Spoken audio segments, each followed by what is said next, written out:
Good morning. So we are going to begin with the remaining topic, that is memory management unit. What we talk about memory management, it is the process that how to access the memory in a system that is controlled, and the hardware performs a memory management every time that memory is accessed by either the operating system or the applications. So it is a way of dynamically allocating the regions of memory to the applications. Application processors are designed to run a rich operating system like Linux and to support the virtual memory system and the software that executes on the processor to only see the virtual addresses. If we talk about the virtual and physical addresses, the benefit of using virtual address is that it allows the management software like an operating system to control the view of memory that is presented to the software. The operating system can control what the memory is visible, the virtual address at which the memory is visible, and what accesses are permitted to that memory. It also allows the OS to sandbox the application, which means to hide the resources of one application from another application and to provide the abstraction from the underlying hardware. As we can see from the diagram, there are peripherals, that is virtual address space, kernel data, kernel code, application data, and application code. They are connected using the translation tables with the DDR like peripherals, flash memory, static RAM, and ROM that is included in the physical address space. It also benefits the developers who does not know the system's exact memory address while writing their application. So, in the next slide, we can see the virtual addresses are translated to the physical addresses through the mappings, and the mapping between the virtual addresses and physical addresses are stored in the translation tables, which is also known as the page tables.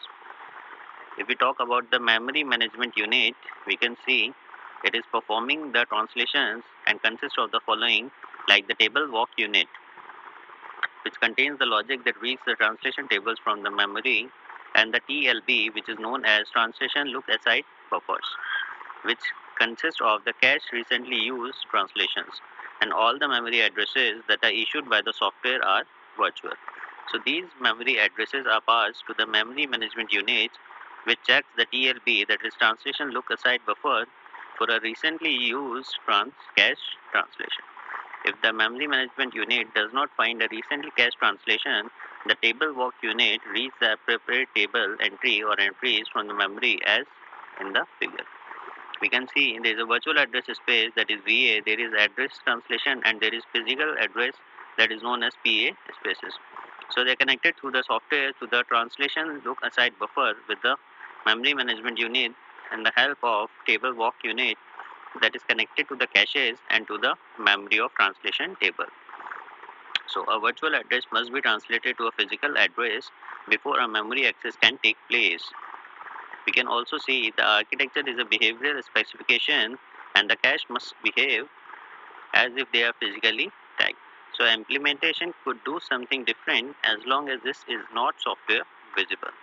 While we talk about the table entry, the translation table works by dividing the virtual address space into the equal size blocks and by providing the one entry in the table per block. So entry 0 in the table provides the mapping for block 0, entry 1 provides the mapping for block 1, and this process continues. So each entry contains the address of a corresponding block of physical memory and the attributes to use while accessing the physical address. As we can see in the table lookup, it occurs while a translation takes place. So when it happens, the virtual address that is issued by the software is split in the partitions. So this is the entry which is offset in the block. There is a page address base and there are attributes. So the upper order bits which are labeled which entry in the diagram defines that which block entry has to be looked in, and they are used as an index into the table. So this entry block contains the physical addresses for the virtual addresses, and the lower order bits which are labeled as offset in the block diagram are an offset with the block, and they are not changed by the translation. So in the multi-level translation, in a single table lookup, the virtual address space is split into the equal size blocks and a hierarchy of tables is used. The first table, which is also known as the level 1 table, it divides the virtual address space in the large blocks, and each entry in this table can point to an equal size block of physical memory, but it can also point to another table which subdivides the block into the smaller blocks. We call this type of table as a multi-level table. So we can see it with the help of an example, as there is a virtual address table which is connected to the tables blocks, that is the level 1 table, and upper side there is level 2 table which is connected through it.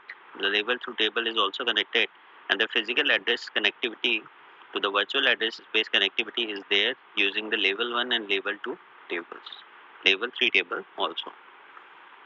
So the small blocks that give the software the fine-grained control over the memory allocation.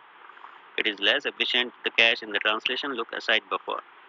So we can also see the main difference between the memory management unit and MPU, that is known as the memory protection unit, is that both of these are specialized hardware which are used by the CPU for memory handling. So memory management unit is that used for the many functions that are primarily virtual memory, which means that is the translation of virtual address to the physical address and the memory protection. But the memory protection unit is used for the memory protection only. In that case, we can think that MMU is the superset of MPU, which means that memory management unit can be set as the superset of memory protection unit. So which we talk in the processors that need to run the high-end operating system like Android, Linux, Windows.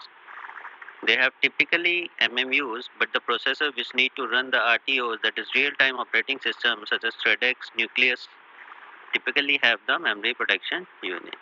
If we talk about the apps that are running and second, which runs the baseband RTOs like ThreadX, where the 3G, 4G protocol stacks are running, the first one is called apps processor, while the second one is called as baseband processor.